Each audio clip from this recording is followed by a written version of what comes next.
పెద్ద దేశాలు చిన్న దేశాలకి గిఫ్ట్లు ఇవ్వడం అనేటటువంటి జరుగుతుంటుంది. గిఫ్ట్ అంటే ఏదో బొమ్మో లేకపోతే డబ్బులు తినేయో కాదు, ఆయుధ సహకారమో సాయుధ సహకారమో ఇట్లాంటిది ఉంటుంది. అట్లాగా మొజాంబిక్ దేశానికి భారతదేశం నుంచి భారీగా సహాయం అందించింది మోడీ సర్కార్.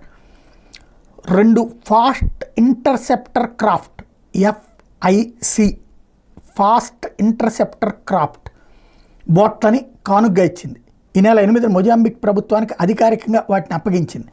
మొజాంబిక్లో భారత రాయబారి రాబర్ట్ షెట్కింటన్, భారత కొత్తగా నియమించినటువంటి రక్షణ సలహాదారు colonel Atri, INS gharial commanding అధికారి కమాండర్ రజన్ చిప్, జాతీయ రక్షణ మంత్రిత్వ శాఖ కార్యదర్శి అగస్టో కసిమిరో వీళ్ళందరూ కలిసి హ్యాండ్ ఓవర్ చేశారు. భారత నౌక INS గరియర్ ద్వారా ఈ బోట్లని తీసుకెళ్లారు.